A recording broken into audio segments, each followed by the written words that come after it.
cuando llegamos al final del todo, si no existiera el isquio, todo lo que, o sea, toda la frenada dependería de los elementos pasivos que tenemos en la rodilla.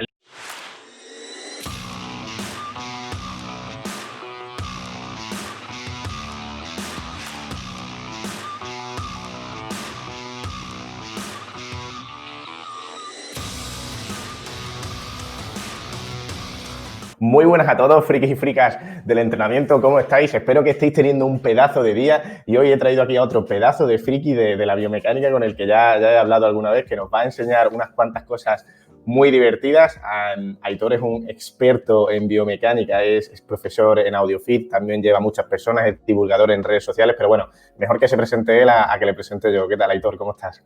¿Qué tal, Pablo? Muchas gracias por invitarme y nada, pues soy Aitor Zabaleta, hace creo que ya 3 años abrí la cuenta de Instagram Fuerza Diario y a raíz de aquello pues he montado una empresa de asesoramiento, he seguido aportando en Instagram, soy profesor en AudioFit y en otras plataformas y estoy haciendo un doctorado en Ciencias de la Actividad Física y el Deporte en un área en el que la biomecánica tiene muchísima importancia. Que le comentaba a Aitor el otro día que está teniendo un crecimiento en redes sociales de loco, ya vas por 50.000 Sí, llegamos justo ayer, sí. Y bueno, le quería preparar unas cuantas preguntas sobre biomecánica. La mayoría son sacadas de su curso de biomecánica en AudioFit, que me acuerdo que lo iba escuchando el año pasado cuando iba de camino al aeropuerto, que me iba para Roma de Erasmus e iba escuchando todas las cosas, que de hecho te hablé para preguntarte alguna cosilla de por qué los flexores de cadera intervienen en sentadilla. Sí, ya me acuerdo, sí, de aquella conversación.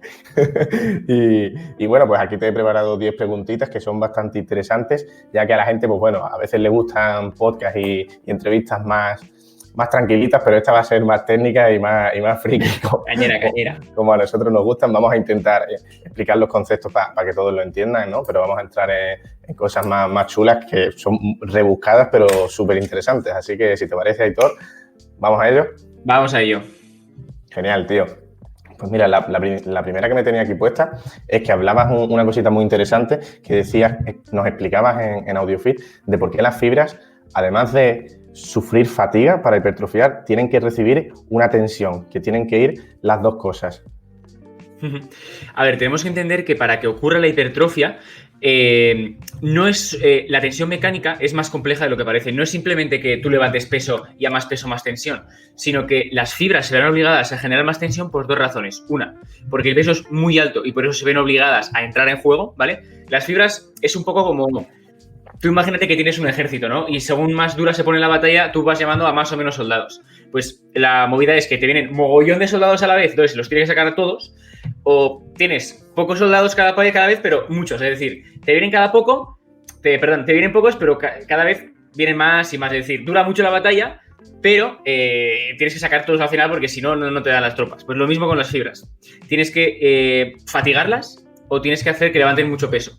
Y eso hará que tengan tensión mecánica. Entonces, realmente, lo que tú has dicho es asociar la fatiga que tienes, el esfuerzo que haces, con la tensión mecánica. A mayor esfuerzo hagas, ya sea porque tienes que levantar mucho peso o ya sea porque tienes que hacerlo durante un tiempo largo y te fatiga, eso va a generar mucha tensión mecánica. Y ahí la gente me pregunta muchas veces, entonces, ¿por qué los maratonianos no están enormes? Porque están llegando a fatigas muy elevadas y un tiempo larguísimo. Porque sabemos que el tipo de contracción tiene que tener una duración concreta. A partir de un punto ya esa fatiga no nos vale. Porque la señal que le mandamos a la fibra es distinta. No es genera fuerza porque si no caemos, sino más bien aguanta lo que puedas. Y entonces la fibra ya no tiene estímulo para crecer, tiene estímulo para volverse más resistente.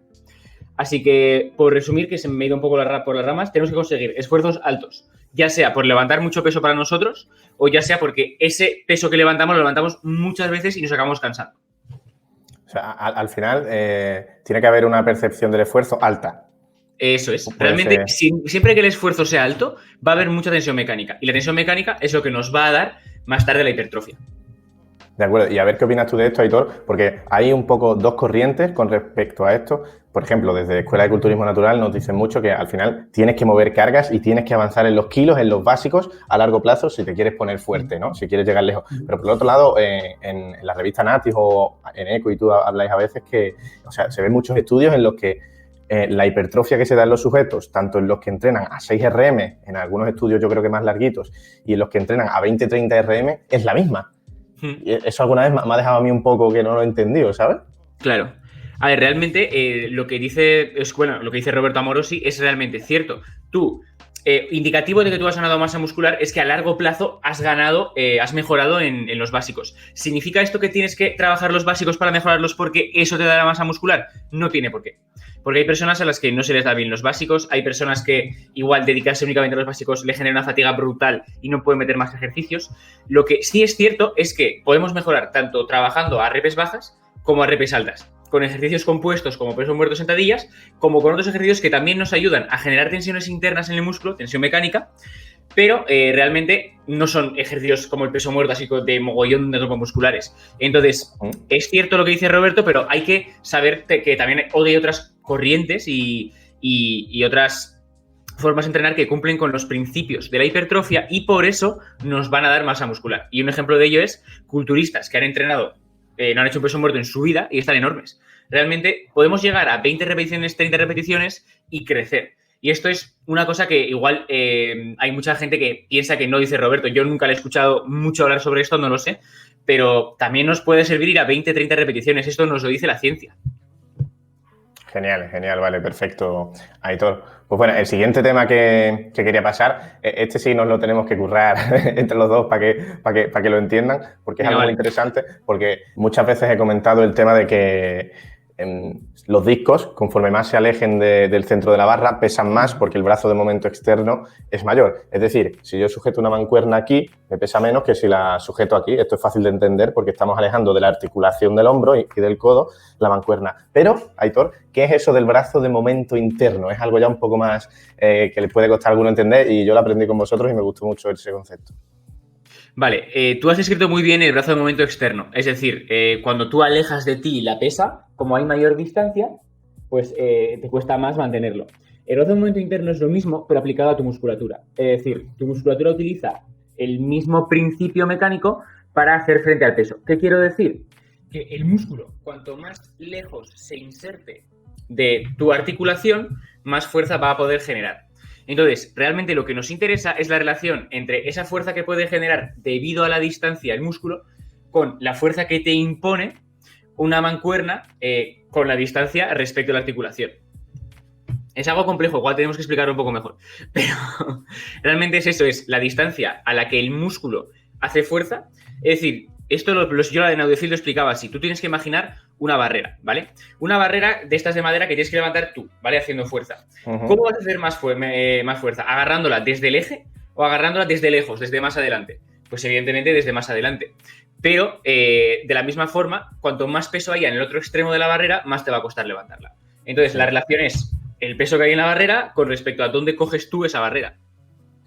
Y también está el tema porque yo iba más por el dónde se inserta el tendón, ¿no? Si nosotros tenemos porque la cámara está al revés, un bíceps, que el tendón en vez de aquí se inserta aquí, tiene el doble de brazo de momento para tirar y entonces, claro, eso es algo que desde fuera dice, hostia, tú levantas un tercio más que yo y tienes la misma cantidad de masa muscular, claro, pero es que a lo mejor... Sí. De hecho, si todo el resto está igual, si esto se ha visto en sentadilla, si todas las demás condiciones están igual, misma cantidad de masa muscular, misma capacidad de reclutarla, misma técnica y misma experiencia, por decirte algo, si tienes mayor brazo de momento, es decir, si tu cuádriceps se inserta más abajo en la pierna, tendrás una sentadilla proporcional a lo lejos que esté. Es decir, 2 centímetros más lejos, pues no sé cuánto era más de sentadilla. 4 centímetros más lejos, no sé cuánto estamos más de sentadilla. ¿Qué pasa? Que realmente esta variabilidad es bastante más baja de lo que se cree. Tú no puedes mover en la inserción del tendón 2 centímetros. Igual hay algún animal en el mundo que lo tiene 2 centímetros más allá, pero es que 2 centímetros a nivel de músculo es una locura de diferencia. Sí. Vale. Genial. Y ahora un tema polémico. Yo lo he hablado en Instagram y también lo he hablado contigo, a lo mejor te acuerdas. Y es el tema de entrenar los brazos de manera aislada, ¿no? Si es necesario o si no es necesario. Entonces, ¿tú qué opinas, Aitor? Porque yo tengo mi opinión y la comento ahora. A ver, yo creo que tú vienes mucho del mundo del powerlifting, yo imagino cuál será tu opinión. Pero yo personalmente tengo clarísimo que hay que entrenarlos aparte. Sobre todo si te vas a dedicar a la hipertrofia, te interesa. Te interesa porque hay personas que igual haciendo solo dominadas consiguen el estímulo para que crezcan, pero hay muchas personas que no. Y esas personas que no tienen suficiente estímulo de crecimiento únicamente con dominadas, van a ver cómo no están ganando un músculo que podrían ganar simplemente por la tontería de no hacer entrenamiento de brazo. Y es una tontería porque hacerlo no te cuesta nada, no te genera mucha fatiga y probando puedes descubrir que te va mucho mejor que no hacerlo.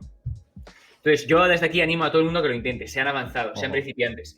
Tú dale y ya verás qué diferencia. Seguro, casi seguro vas a crecer. Hay algunas personas que no lo necesitan, pero es que ya estaríamos hablando de verdaderos animales que cogen estímulo de respirar.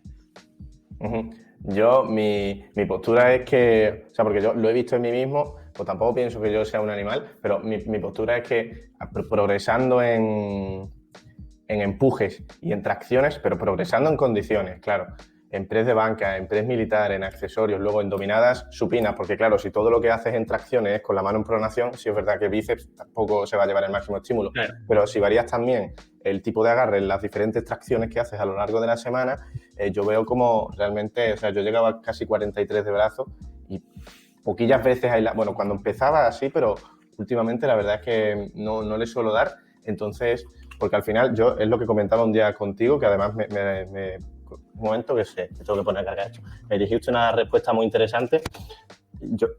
Me dijiste que al final puedes entrenarlos con las tracciones y los empujes, pero realmente cuando tú haces esos ejercicios, no lo estás entrenando de manera que sea el bíceps o el tríceps el que se va a llevar el estímulo, ¿sabes? No es lo mismo.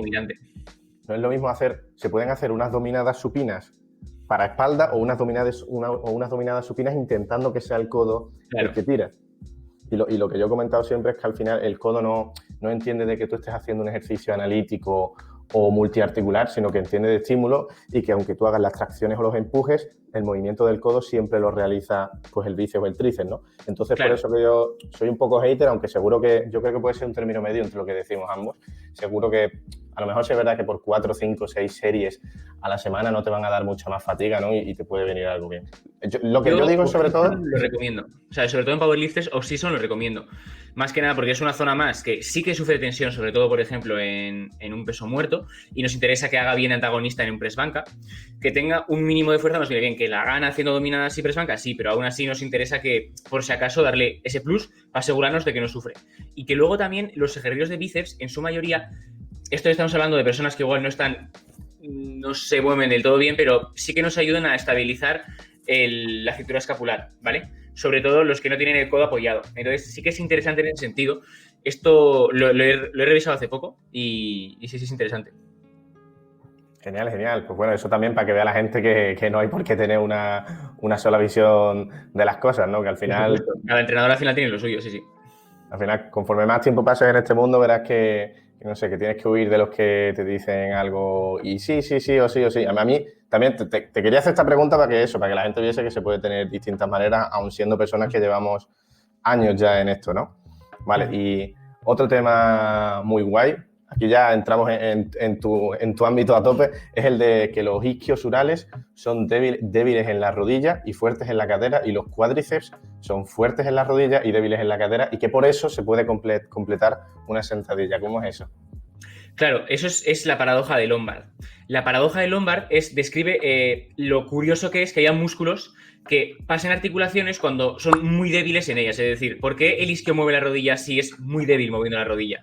Porque no me puedes comparar los kilos que mueves, por ejemplo, en un peso muerto con los kilos que tú moverías en un curl de isquio. Es que es una locura la diferencia que hay. Entonces, ¿por qué ocurre esto? O lo mismo, ¿por qué tenemos un cuádriceps que flexiona cadera y a la vez extiende rodilla cuando la cadera es muy flojo, ¿no? Y la respuesta es bastante sencilla, es porque el cuerpo tiene esa serie de mecanismos. Uno, para evitar que se dañe la rodilla. Tú piensas que cuando extiendes rodilla, ¿vale? Extender la rodilla, para el que no lo sepa, es cuando llevas la punta hacia arriba, ¿de acuerdo? El leg extension, eso es. Un leg extension, imaginaros un leg extension. Pues cuando llegamos al final del todo, si no existiera el isquio, toda la frenada dependería de los elementos pasivos que tenemos en la rodilla. Ligamentos cruzados, los ligamentos colaterales, el ligamento popliteo. Y en cambio, gracias al isquio, lo que haces es, justo cuando estás al final, aunque tú no te des cuenta, el isquio te frena. Es decir, se contrae para que no se vaya de madre esa extensión y no tenga que sufrir las estructuras de ligamentos que están ahí. Y después tiene otro rol súper importante, y es que tú cuando haces una sentadilla, muchas veces subiendo, sientes cómo vas culo fuera, culo dentro, ¿vale? Pues eso es gracias a isquio y cuádriceps. Es decir, ellos reparten entre ambas, entre la rodilla y la cadera, la fuerza que hay que hacer para levantar una sentadilla. Y esto es súper importante porque realmente si no existiera ese juego entre ambas, muchas veces fallaríamos en sentadilla. Y hay un tercer rol que este ya es más complejo, pero imaginaros un salto, ¿vale? Con las manos en las caderas, bajamos y subimos. Sí. Pues justo cuando estamos subiendo, como el isquio se inserta en la tibia, ¿vale? Cruza la rodilla, nos ayuda a extender también el tobillo. Eso es algo bastante más complejo, ¿eh? Pero hay que entenderlo así. O, por ejemplo, imagínate el gemelo, ¿vale? El gemelo, cuando tú estás bajando, extiendes rodilla. Pues el gemelo, como se inserta, bueno, como se origina en el fémur, tira a su vez del tobillo. Entonces, sí, la extensión de rodilla nos ayuda a extender tobillo. Eso es algo bastante más complejo, ya es tela marinera muy avanzado. Pero es una cosa, el artículo, que es de un hombre que se llama Vaningen Schenau, es del 88, es viejo ya, y es súper, súper interesante. Sí, me acuerdo de esa parte. Eso también algo hablabais en vuestro ebook, que me lo leí, el que tenéis en Eco y tú, manual de sección de ejercicios, que también hice un resumen, bueno, un resumen no, unos cuantos aprendizajes aquí en YouTube, en el canal. Y bueno, ya que estamos hablando de la sentadilla, ¿cómo es eso, Aitor? Que es algo que yo ya pienso lo mismo y lo hemos hablado en la universidad alguna vez, de que realmente la sentadilla es dominante de rodilla. A ver... Bueno, un momento. Antes, para que lo entienda la gente, se suele decir que las sentadillas y variantes son dominantes de rodilla, más de cuádriceps y tal, y los pesos muertos y variantes son más dominantes de cadera, ¿no? Glúteo principalmente, y isquios también. Entonces, claro, aquí Aitor lo ponía en duda. A ver, yo es que he sido un poco talibán con este tema, pero es verdad que tú... A nivel de contribución, o sea, la gente muchas veces dice, no, una sentadilla, el glúteo no hace nada, está ahí, yo es que tiro todo de pierna, tal, él no hace de glúteo, y no es verdad, o sea, a nivel de contribución, si tú ves los artículos, el glúteo contribuye bastante más que el cuádriceps en todo momento. Entonces, es verdad que el cuádriceps está muy cerca de su capacidad máxima en una sentadilla, pero es que su capacidad máxima es mucho más baja que la capacidad máxima que tiene el glúteo. No te puedo hablar de números concretos porque no los tengo delante, pero es así. Entonces, tenemos que tener cuidado porque, vale, si lo comparamos con un peso muerto rumano, la sentadilla es dominante de rodilla, vale, lo acepto, o sea, para entender que trabaja mucho más lo podemos decir, pero en realidad, a nivel de dominancia, tú no los puedes comparar, no tienen nada que ver uno con el otro. Pero es que además, esto en concreto yo lo había interiorizado por mí mismo porque yo me fijaba y decía, pero si estamos hablando de los ángulos, es que incluso en una sentadilla frontal, casi que los ángulos de la cadera y de la sentadilla son lo mismo. Y aunque, perdón, de la cadera y de la rodilla, y aunque el de la rodilla sea un poquito más, realmente eso hace que haya que llamarlo dominante de rodilla, porque dominante de rodilla da la sensación de que claramente es más uno que otro, ¿no? Entonces, claro. Y Mike Boyle sacaba el término de ejercicios híbridos, que luego ya estaban el peso muerto sumo y la sentadilla barra baja, que hacen ya más todavía que sea una mezcla de dominancias y que sea más difícil pues llevarlos a unos u otros y se acaba el término de híbridos. Claro, a ver, al final también es que yo entiendo que Mike Boyle, por ejemplo, no tiene interés especial en la investigación, él lo que es un entrenador. Entonces, igual él por comodidad y para que la gente lo entienda, porque al final también da formaciones, lo ha dicho así.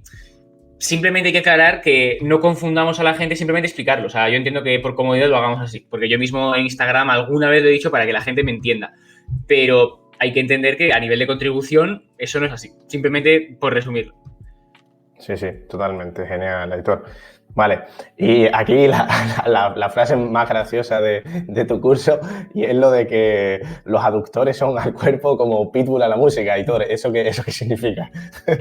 Pues que es curioso porque realmente ellos, tú casi nunca haces gestos de aducción puros, o sea, entrenando nunca haces aducción, salvo que te pongas en esa máquina de paritorio donde cierras las piernas, ¿vale? Nunca haces... Aducción, para el que no lo sepa, es cerrar una pierna con otra, ¿no? Estando de pie, pues como para llevarla para un lado, pues traerla hacia nosotros es aducción.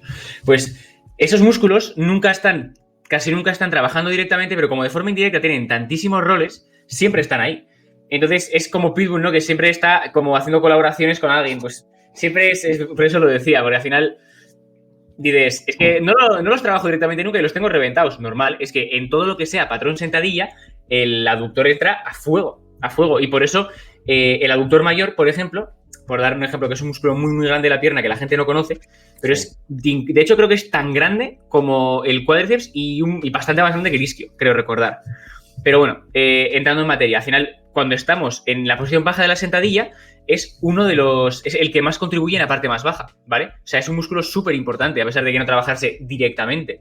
Y luego, en cambio, cuando estamos con la pierna completamente extendida, ya no es extensor, es flexor. O sea, es como, están ahí para apoyar en todo y es un grupo muscular muy complejo. En ese sentido tenemos que tener cuidado. Creo que era los de Qualis Motus describían joder, ¿cómo se llama? El aductor como un músculo que es un muelle, porque evita, entra siempre que la pierna se va demasiado hacia un lado o hacia otro. Y realmente, si lo piensas, es verdad. Porque cada vez que tú sientes que estás demasiado lejos, hay un aductor trabajando a fuego. En una sentadilla, por ejemplo, la cadera está súper flexionada. Entonces ahí entra a fuego el aductor. De hecho, tú decías, bueno, esto a los que vieron nuestro seminario de programación avanzada les sonará porque os mencionábamos a ti y a Eneco mucho, a Eneco se lo enseñé, que puse capturas de vuestra selección de ejercicios que ponéis y decía que muchas de las cosas estaban aprendidas de vuestro libro y tú mencionabas, o Eneco, que en la parte más baja de una sentadilla, o sea, cuando estás en el hoyo, el que más beneficiado incluso se puede ver de eso es el aductor. Claro. Realmente el cuádriceps, como hemos dicho, sí estará trabajando cerca de su máximo, pero el problema es que incluso cerca de su máximo no contribuye mucho. Tiene que haber un músculo. O sea, el problema es el siguiente. Tú en la parte baja del agujero de la sentadilla tienes el cuádriceps trabajando al máximo, pero es un motor pequeño. Tienes el glúteo completamente flexionado, entonces puede contribuir, pero no tanto, porque es sobre todo muy fuerte cuando estamos arriba. Y ahí tiene que haber un tercer músculo que esté involucrado dando caña cuando los demás fallan. Y ese es el aductor. Entonces, si nos empeñamos en hacer sentadillas muy profundas, cuidado con los aductores, que yo mismo las hago y las hago por el cuádriceps, pero tenemos que tener en cuenta que el aductor está ahí y está dando mucha guerra. Sí, el resumen era que al final el cuádriceps interviene de manera lineal, o sea, a más bajes interviene más de manera lineal y el aductor era como de manera exponencial en esos últimos grados, ¿no? Porque se va inhibiendo el glúteo y va entrando él, ¿no? ¿Era así más o menos? Eso es. Realmente es que el glúteo no puede aplicar más fuerza y tiene que haber alguien que eche un cable. Genial, genial. Ahora, Aitor, pasamos a la articulación del hombro, pasamos al miembro superior y esto es algo que yo también digo mucho en Instagram, que al final tenemos que mirar a largo plazo a nivel de salud articular, porque si vamos a estar muchos años entrenando, cada vez moviendo más kilos, hay que hacer las cosas lo mejor posible y tú dices que hay que darle bastante caña a los rotadores externos de hombro. ¿Por qué hay que hacer esto? Porque si nos fijamos, tú mismo y yo ahora mismo estamos... Bueno, un momento, Aitor, perdón. Sí. Rotadores externos son los que hacen este movimiento, ¿no? Ahora está en rotación externa esto. Cuando pones la mano así en supinación para arriba, lo que está pasando en el hombro, eso es una rotación externa. Vale, perdón. Nada, simplemente decir que eso, cuando siempre estamos en posiciones que son como para adentro. Entonces, si nos fijamos, a nivel de espalda eso es una flexión, pero a nivel de hombro, lo que pasa es que estamos rotados internamente. Rotados internamente. Entonces, tú ves a alguien, yo que sé, que tiene 50 años y está así, y dices, claro, es que ya es mayor. No es que sea mayor, es que lleva toda su vida así. Entonces, al final, hay músculos que se van poniendo rígidos, de estar siempre en la misma postura. Hay otros que se estiran por estar en la misma postura y llega un punto en el que es muy difícil hacer cambiar de postura a la gente. Por eso, centrarnos en hacer esa clase de movimientos, ¿no?, en los que rotamos para afuera es muy importante porque nos va a dar esa movilidad que nos falta un poquito. Y no nos cuesta nada meter 2 ejercicios antes del calentamiento, que vos en el calentamiento, que es lo que hago yo, simplemente para que esos músculos se pongan en marcha y que nos recuerden. Porque si además de estar siempre sentados, estamos haciendo un press banca constantemente, que este es un músculo pectoral que también tiende a rotación interna, es el combo perfecto para estar chepado a los 30 años. Sí. Además, exactamente lo que tú has dicho es lo que yo pongo y lo que yo hago. 2 ejercicios en el calentamiento cuando vas a hacer tren superior o incluso por defecto hacerlo siempre, que son un par de estos. Y ya los tienes más activados, ¿sabes? E incluso ya si un día a la semana haces 4 series, un poco más a fatiga, ¿sabes? O estás constantemente dándole al deltoides posterior unas series, pues mejor salud articular, ¿no? A nivel del manguito rotador. Claro. Y siguiendo con esta zona del hombro, ¿cómo es eso de que el deltoides posterior le quita mucho trabajo al dorsal? Tenemos que entender que el dorsal no es un músculo pensado para generar mucha fuerza. Si nos fijamos un poco en su estructura, es un músculo que es muy largo porque las piezas que lo componen son muy largas, pero no son muy gruesas. Entonces, ¿qué tenemos? Tenemos un músculo que es muy rápido a la hora de moverse, porque al ser largo se contrae muy rápido, pero luego no es muy fuerte. Entonces, no podemos pretender que al hacer un ejercicio de tirón, ¿vale? Por ejemplo, un jalón o un remo, el que más contribuya sea el dorsal, porque no tiene fuerza. Entonces, hay una serie de músculos ahí dispuestos que hacen los mismos gestos simplemente por echar un cable, porque el dorsal no es muy fuerte. Y ahí tenemos el deltoides posterior, que es súper importante, tenemos el redondo mayor, que también es muy importante, y sobre todo esos dos. Y luego habrá otros que en menor grado, mucho menor grado, también echan un cable. Pero sobre todo esos dos. Entonces, importante entender que sobre todo cuando estamos con el brazo muy, muy arriba, el dorsal no tiene mucha capacidad de aplicar fuerza. Ahí, sobre todo, tendemos a sentir mucho el deltoides posterior. Y si nos fijamos, cuando hacemos muchas dominadas y así, mucha gente se queja de dolor en la parte posterior. Y eso es porque ahí estamos a fuego con el deltoides posterior y con el redondo que está justo debajo, encima del dorsal aquí, en el sobaco. Entonces,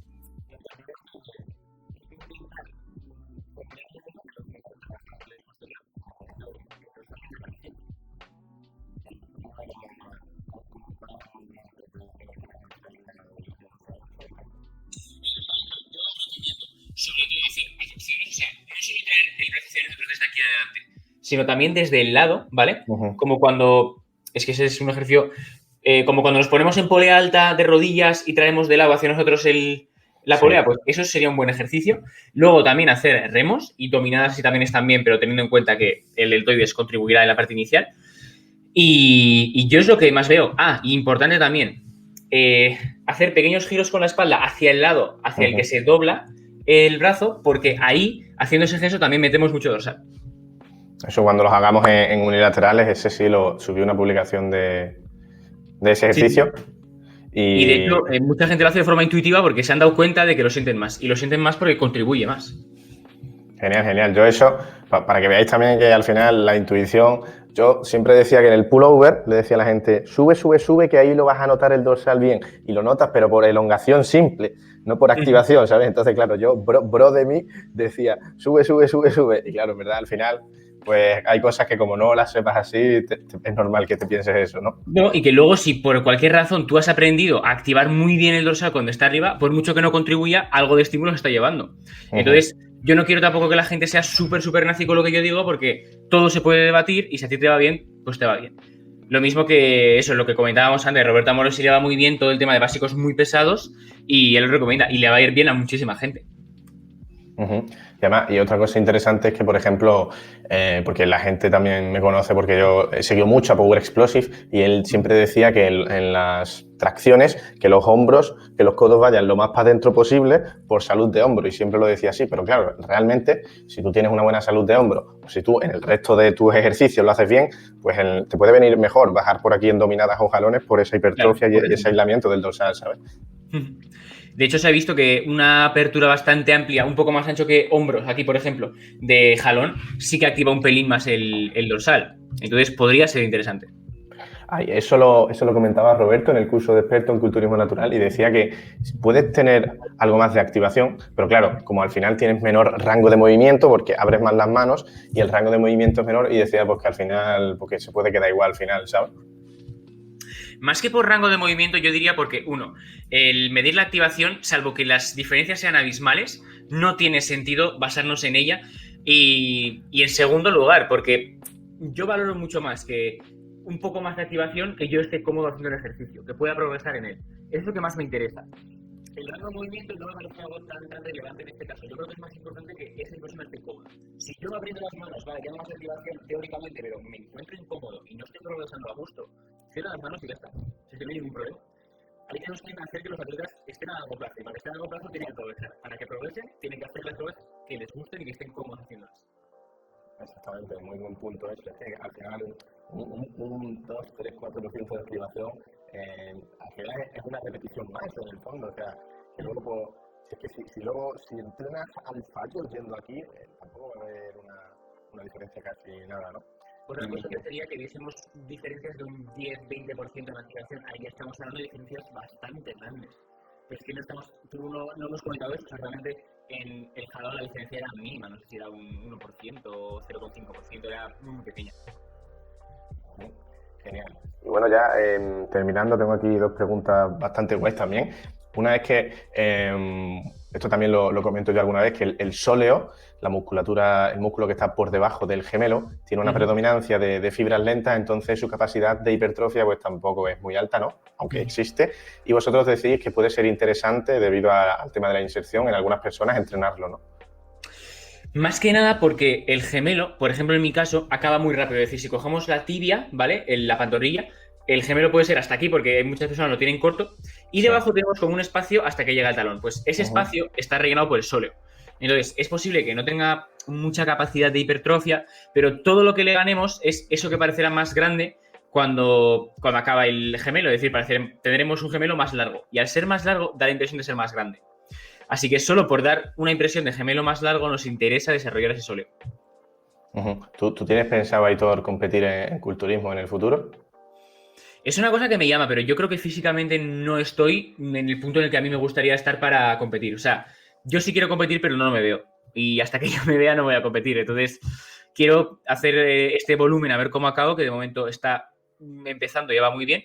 Y cuando acabe este volumen, si me veo con buen tamaño, me pensaría 2021 o 2022, no lo sé. Es que siempre digo el año siguiente, pero siempre lo voy atrasando porque no me veo y puede ser que no haya nacido para este deporte y ya está, no lo sé. Pero hasta que yo me vea bien no voy a salir y de momento no me veo bien. Hombre, desde luego, mejor que tú nadie se va a saber todos los trucos para cubrir los puntos débiles. Eso desde luego. Yo iba a ir este año a la WNBF a Mallorca, pero bueno, por el COVID, al final no he competido ni en Power ni en culturismo, que iba a hacer las dos cosas. Y vas a competir en las dos.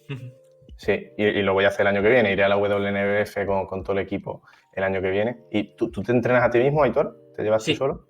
Ajá. Y tú eres más joven que yo, ¿no? ¿Cuántos años tienes tú? Tengo 25. No, tenemos la misma edad entonces. Y bueno, ya para terminar, Aitor, y te dejo ya tranquilo después de acribillarte a preguntas. Otro tema, esto se lo escuché a Álvaro Trainer hace bastante tiempo, el tema de que cuando tú empujas en un press de banca, tú puedes empujar, pero si tu intención con las manos en el mismo sitio es de empujar hacia afuera, eso afecta a la intervención del hombro, ¿no? ¿Cómo es eso, Aitor? Eso habría que preguntárselo a Álvaro porque es cierto que yo en temas de fuerza intencional no he investigado demasiado, pero sí sé que hay estudios en los que se ha visto que tú tienes que pensar cuando estás haciendo un press de banca, ¿vale? El gesto con el hombro que estás haciendo es el de abrazo, el gesto de así, que es una aducción horizontal, ¿vale? Sí. Entonces, tiene todo el sentido que si tu intención, además de hacer esto, es cerrar, es decir, no vas a moverlo, no vas a mover la barra, pero cerrar, posiblemente tu activación sea superior en el pectoral. Esos son los estudios de fuerza intencional, pero yo personalmente creo que si tú vas a una intensidad de lo suficientemente alta y la demanda es altísima, no vas a marcar ninguna diferencia. Otra cosa es en personas mayores, por ejemplo, en los que tú no vas a poder ir al fallo o estamos hablando de personas lesionadas, pues ahí sí que te puede interesar para dar un pequeño plus, pero ya te digo, yo creo que intensidades muy altas y gente sana no veo problema o sea, no lo veo necesario cuando vamos a intensidades altas.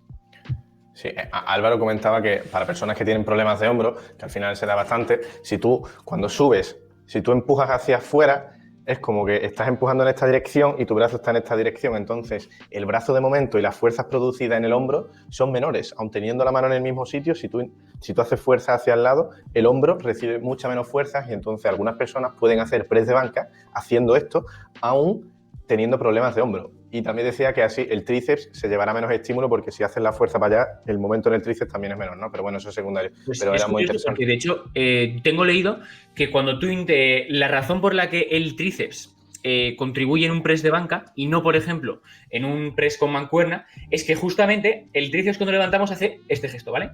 Abrir así. Entonces, cuando tú estás en un press con mancuerna, tú no puedes abrir así, porque se te iría. Sí. Entonces, el tríceps no contribuye tanto. En cambio, en un press banca, cuando tú empujas, como te puedes permitir hacer esta fuerza de extensión de codo, contribuye muchísimo más. No significa que trabaje más, pero sí contribuye mucho, mucho más. Y tiene sentido si lo piensas, porque en un press, al final el bíceps tiene que hacer muchísima fuerza para que el tríceps no se lo lleve. Y en cambio, en un press banca, como la fuerza que hace el bíceps ya la hace la barra, la fricción, tú puedes empujar y hacer ese gesto de extensión de codo. Hostia, eso habría que hablarlo con Álvaro, me imagino que él tendrá, no sé tampoco qué dijo exactamente, o sea que habría que consultarlo con él, pero sí. Ahora te lo envío por WhatsApp porque lo tengo en un PDF, pero lo que no he entendido bien, Aitor, es lo que has dicho de que no es lo mismo que trabaje más a que se solicite más, ¿no? ¿Has dicho? a que contribuya más. Claro, la solicitación en ambos es muy alta. ¿Qué pasa? Que la contribución no. Es decir, tú cuando estás haciendo un press con mancuerna, ¿vale? Suelto, aquí el tríceps sí o sí tiene que estar trabajando para que no se caiga para un lado la mancuerna. Por eso lo sentimos tanto muchas veces, la inestabilidad que hay. Sin embargo, a nivel de movimiento no contribuye mucho, porque realmente depende completamente del pectoral. Porque aquí el tríceps, si hace mucha fuerza, hace y se va a la mancuerna. ¿Vale? En cambio, en un press banca, tú estás empujando. Y en este punto, el tríceps sí puede hacer toda la fuerza que quiera para afuera, porque al estar agarrado con la fricción de la barra, tú no te vas a resbalar, no se va a ir. Sí, sí. Eso me refería. De acuerdo. Muy interesante. Pues, Aitor, esta entrevista ha llegado a su final, tío. Me ha encantado todo lo que nos has contado, tío. Muchísimas gracias por tu tiempo de nuevo y por tu sabiduría. Gracias a ti por invitarme.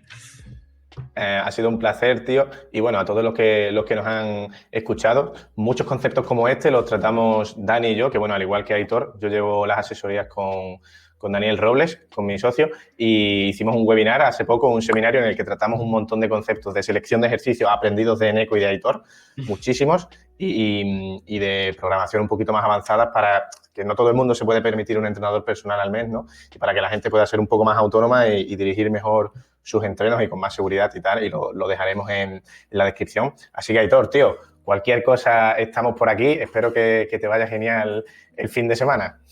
Perfecto, tío. Muchas gracias a ti también. Un abrazo. Un abrazo, tío. Hasta luego a todos.